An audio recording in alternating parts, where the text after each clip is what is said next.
تنبيه وتحذير: في ناس بتاخد قصص حواديت زمان وتعيد نشرها بصوتها، أو تعيد نشرها باللغة العربية الفصحى، أو تعيد نشرها بلغة بلدها الدارجة، أو بلغات أجنبية. وأحب أقول لكم إن كل قصص حواديت زمان محمية بحقوق الطبع والنشر وحقوق الملكية الفكرية، وسوف يتم التواصل مع إدارة اليوتيوب لغلق هذه القنوات. جحا في بلاد الحمير من حواديت زمان. وما تنساش تشترك في القناة وتفعل زر الجرس وتعمل لايك وتقول لنا رأيك في التعليقات. تبدأ الحكاية: كان يا مكان يا سادة يا كرام، ولا يحلى الحديث والكلام إلا بذكر الله، وحدوا الله، لا إله إلا الله، ثم ذكر النبي عليه الصلاة والسلام. صلوا على النبي عليه الصلاة والسلام. كان في واحد اسمه جحا، على عهده كان في سلطان اسمه تيمور لنك.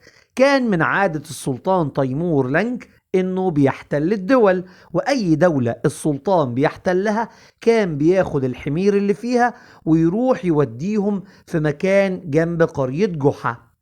وبعدين بدأ عدد الحمير يزيد، كل شوية السلطان يروح يحتل دولة وياخد الحمير بتاعتها ويروح يوديها في بلاد بيسميها بلاد الحمير.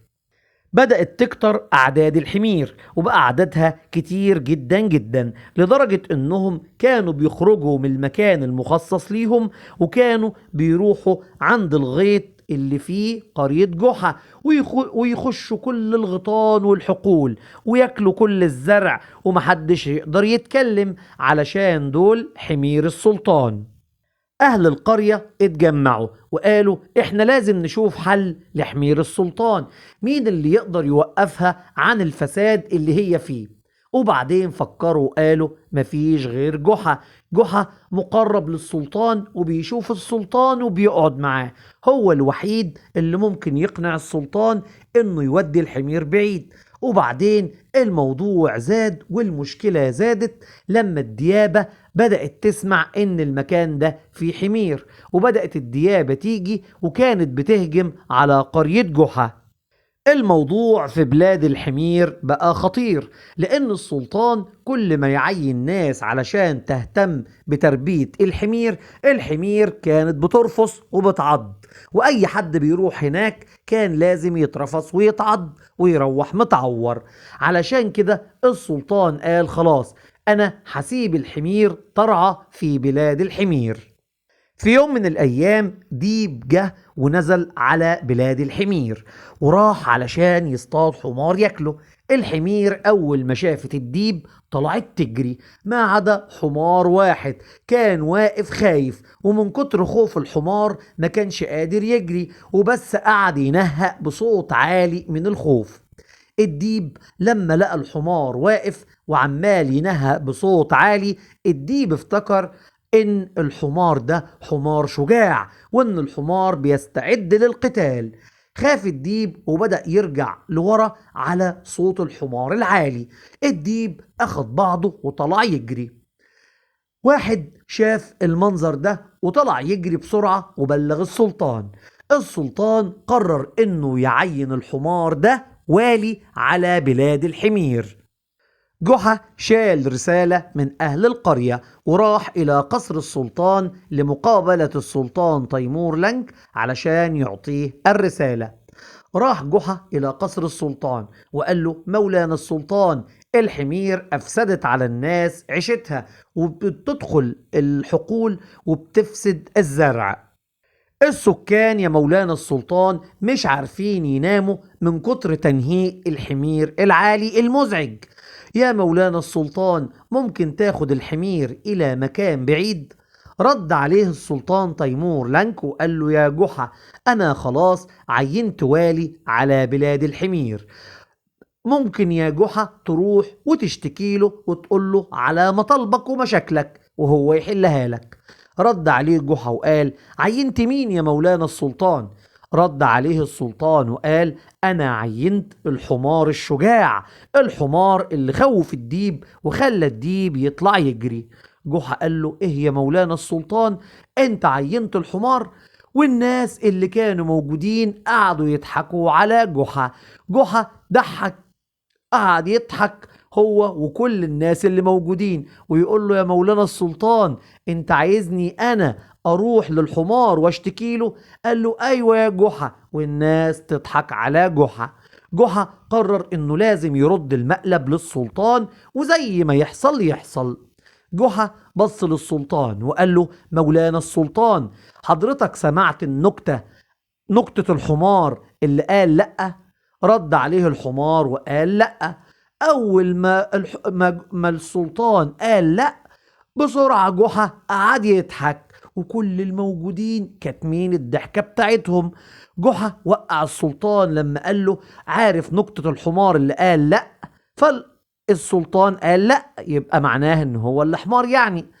السلطان أول ما فهم عرف المقلب اللي وقع فيه، ووشه احمر من الغضب والغيظ.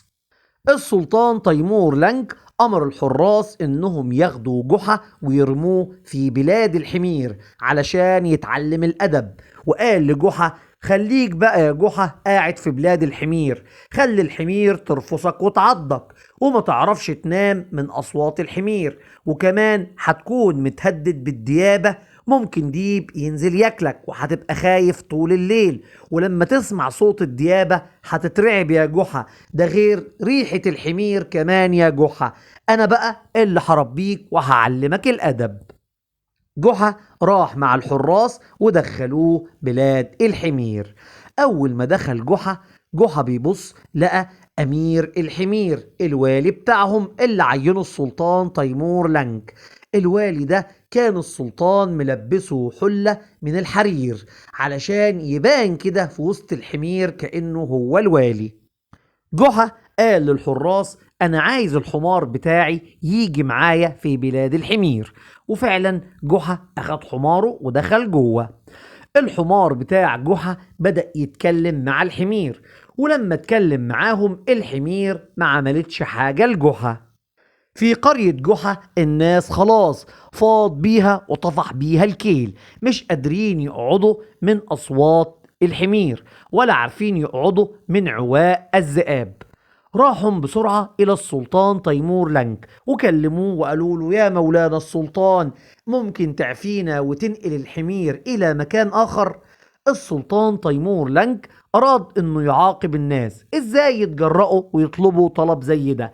دي حمير السلطان، المفروض تتعامل معاملة لائقة.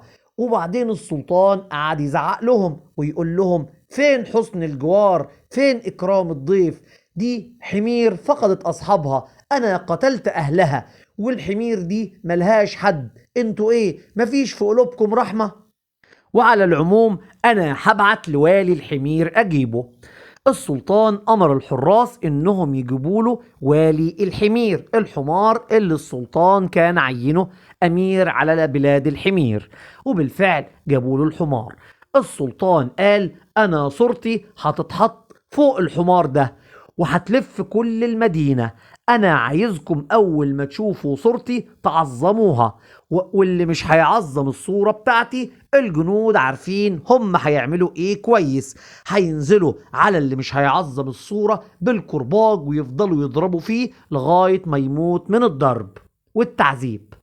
وبالفعل جابوا صورة مرسومة، واحد من الرسامين رسمها للسلطان وحطوها على الحمار اللي هو والي الحمير، اللي لابس الحلة والجبة السلطانية ولابس لبس الولاية والإمارة. وفضل ماشي الحمار وعليه الصورة والناس تعظم للصورة. الحمار ماشي لقى كل الناس بتعظمه. الحمار مش مصدق نفسه. الحمار قال في نفسه: ايه ده، الناس ديت بتعظمني والسلطان عيني والي؟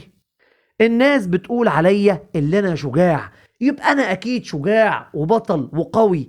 الحمار صدق نفسه وفكر ان كل الناس دي بتحترمه هو وبتعظمه هو، ما يعرفش انهم بيعظموا الصورة اللي السلطان حاططها فوق الحمار.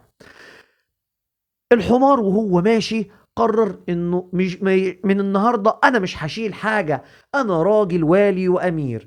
الحمار رفض برجله الحارس اللي كان وراه وعض الحارس اللي كان قدامه، وبسرعه نطر الصوره من فوق ظهره وقعت على الارض. الناس ما عادوش بيعظموا الحمار لأن خلاص الصورة مش على ظهر الحمار. رجال السلطان تيمور لنك ذهبوا إلى القصر وقالوا للسلطان اللي عمله الحمار الوالي أمير بلاد الحمير، وقالوا إن وقع صورة السلطان ورفض أحد الجنود وعض واحد تاني. لما جنود السلطان اقترحوا على السلطان إنه يذبح الحمار الخائن ده اللي وقع الصورة، وقف السلطان وفكر وقال: لا، انتوا مش فاهمين، الحمار ده حمار ذكي وبيفهم. الحمار عارف ان صورة السلطان ما ينفعش ولا يليق بيها ان هي تبقى على ظهر حمار، لازم تكون على ظهر حصان.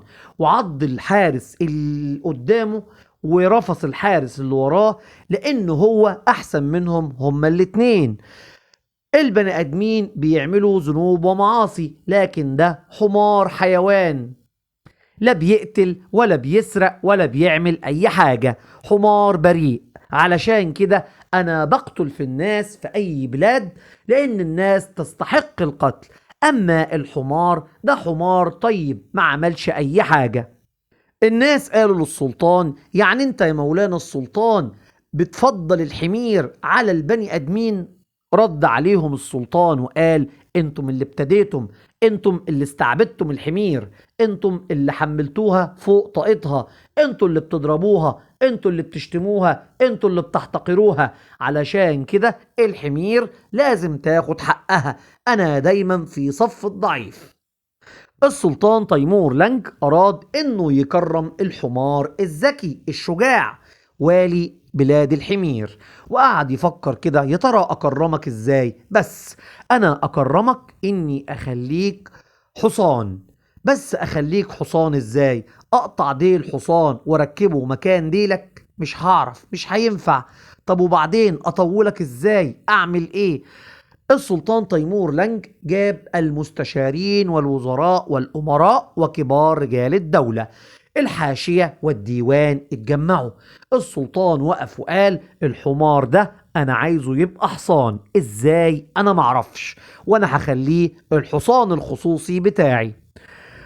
الوزير صياح قال: مولانا السلطان محدش يقدر يعمل كده إلا جحا اللي انت نفيته إلى بلاد الحمير. السلطان قال: خلاص، انا هأمر دلوقتي الحراس يروحوا يجيبوا لي جحا. وبالفعل جابوا جحا الى السلطان تيمور لنك. السلطان قال لجحا: ها، اتربيت وتعلمت الادب يا جحا؟ قال له: طبعا يا مولانا السلطان. السلطان قال له: المشكلة يا جحا اللي انا ما اقدرش استغنى عنك ولا عن افكارك العبقرية ولا عن خفة دمك، انت الوحيد اللي بتسليني في المملكة يا جحا. قول لي بقى يا جحا، ده حمار انا عايزه يبقى حصان، اعمل ايه؟ رد عليه جحا وقال: يا مولانا السلطان، الحمار هيفضل طول عمره حمار مهما لبسته ومهما عملته، حتى لو خليته امير او والي هو برضه هيفضل حمار، وكل اللي في البلاد بتاعة الحمير برضه هيفضلوا حمير مهما تعمل. السلطان قال لجحا: بص بقى يا جحا، انا جبتك من بلاد الحمير علشان تلاقي لي حل، مش علشان تحبطني وتقول لي مفيش فايدة. دلوقتي لو عندك حل قوله وانا هعفي عنك، لكن يا جحا لو ما عندكش حل، انا يا جحا هخلي كل الحمير اللي في بلاد الحمير تدوس عليك يا جحا. رد عليه جحا وقال: مولانا السلطان، الحل الوحيد انك تدفع فلوس للناس علشان يقولوا ان الحمار ده حصان، ويقولوا ان هو حصان بس من سلالة نادرة قصيرة شوية وديله قصير شوية ودانه طويلة شويتين. وبدأت الناس تتكلم على حمار الملك اللي بقى حصان، وأقيمت المؤتمرات والحفلات والندوات في قصر السلطان لإثبات إن الحمار بتاعه أصلا كان حصان. والعلماء بدأوا يكلموا الناس ويقنعوهم إن ده مش حمار، ده أصلا حصان لكن من سلالة نادرة تشبه الحمير. والشعراء قعدوا يتغنوا ويتغزلوا بالحصان المتواضع اللي ظاهر لهم في صورة حصان، في صورة حمار. كل الناس اللي كانوا بيشوفوا الحمار كانوا بيقولوا عليه حصان جميل طبعا في مال السلطان. السلطان صدق كلام العلماء وكلام المستشارين عن حماره، إن حماره فعلا حصان. والسلطان قرر إنه يدخله جوه سبق، وفعلا جابوا الخيول وجابوا معاهم الحمار بتاع السلطان. بدأ السباق وكل الخيول جريت وفضل الحمار بتاع السلطان. السلطان بص للحضور وبص للحصان المهزوم وقال: ايوه كده، حصان السلطان ما ينفعش يدخل سبق كده مع الخيول، انت والي. الوالي ده حاسس بقيمته ومكانته العالية، وما ينفعش يجري كده ويسابق الخيول زيه زيهم. بص السلطان تيمور لنك للناس اللي كانوا موجودين وقال: أنا الحصان بتاعي يشعر بالإهانة والمهانة لما أنا أحطه مع شوية خيول عادية، وهو حصان أصيل من سلالة نادرة لا تقارن بأي حصان. جحا بدأ يجيب ورق من كتب ويقطعه ويأكله للحمار بتاع السلطان اللي السلطان مفكره حصان. سأله السلطان وقال له: انت بتعمل ايه يا جحا؟ رد عليه جحا وقال له: يا مولانا السلطان، انا بأكل الحمار بتاعك كتب، ورق كتب، علشان يتعلم ويبقى اكثر نباهة وعلم وذكاء. فرح جدا جدا السلطان بجحا وقال: انا قررت اكافئك يا جحا. بص للحارس الكبير وقال له: خد جحا وروح إلى بلاد الحمير ونقيله أحسن حمار في كل الحمير اللي موجودة. وبالفعل الحارس أخد جحا وراح إلى القرية اللي فيها الحمير، وراح وجاب حمار وقال له: خد الحمار ده يا جحا وادعي لي. جحا ركب الحمار ومشى. الحمار كان شكله كبير غير كل الحمير، كان أكبر من الحمير. جحا وهو ماشي بدأ يلقي على الناس السلام في الشوارع والطرقات والأسواق، والناس أول ما تبص على الحمار الجديد بتاع جحا تقعد تضحك عليه. حمار ضخم جدا، ايه ده حمار عامل نفسه حصان، ده الحمار ده غلب الحمار بتاع السلطان تيمور لنك اللي بيضحك علينا ومفهمنا انه حصان. جحا أول لما لقى الناس بتضحك فكر إن الحمار بتاعه فيه عيب، وقرر إنه أول ما يروح على البيت هيفحص الحصان كويس ويشوفه، ولو فيه أي حاجة غريبة هيروح ويرجعه ويبدله من الحارس الكبير. وجحا يمشي ويلقي السلام على الناس، واللي يشوف جحا يقعد يضحك على الحمار العملاق. وجحا مش فاهم، حاسس بحاجة غريبة، والحمار بدأ يزعل وغضب جدا جدا، والحمار قعد ينهق وجحا يضربه بالعصاية علشان يمشي ويكمل الطريق. الحمار من كتر غضبه وغيظه الحمار قعد يصغر يصغر ويكش. يغضب الحمار لما يلاقي حد يضحك عليه والطريق طويل، كل ما يغضب كل ما يخس شوية من كتر الغضب، يغضب ويكش ويقل ويخس، لدرجة ان جحا رجليه الاتنين بقوا على الارض، ولدرجة كمان انه هو ماشي رجليه الاتنين عملوا خطين طوال في الارض. والناس تضحك على الحمار اللي عمال بيكش ويصغر، والحمار يغضب ويزعل ويكش اكتر واكتر. فضل الحمار يقل يقل يقل لغاية ما وصل الى حجم القطة، وجحا وقع على الارض. اول ما الحمار وصل لحجم القطة طلع يجري في الغيط واختفى الحمار، وجحا ما عادش لقاه. استغرب جحا جدا جدا من اللي حصل، روح على البيت. تاني يوم جحا راح عند بلاد الحمير للحارس الكبير اللي واقف على اطراف القرية بتاعت الحمير علشان يقول له على اللي حصل. وبالفعل راح جحا وبدأ يكلمه. أول ما راح عند الحارس الكبير لقى الحارس الكبير ماسك الحمار وبيأكله برسيم، وحمار بقى في حجمه اللي كان جحا شافه عليه قبل كده. جحا مستغرب، قال له: مش هو ده الحمار بتاعي؟ رجع ازاي؟ راح جحا إلى الحارس الكبير وقال له: مش هو ده الحمار اللي انت اديتهولي امبارح؟ رد الحارس وقال له: أيوة يا جحا، هو ده الحمار.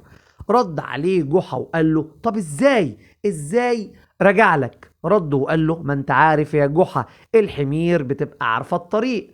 الحمار رجع لوحده تاني إلى بلاد الحمير. رد جحا وقال له الحمار ده فيه حاجة عجيبة وغريبة. كان الحمار ده كبير، أكبر حمار فيهم. فجأة الحمار بدأ يخس وينزل لغاية ما بقى في حجم القطة، وبعدين طلع يجري واختفى. رد عليه وقال له ايوه يا جحا، مش انا قلت لك الحمار ده فيه سر؟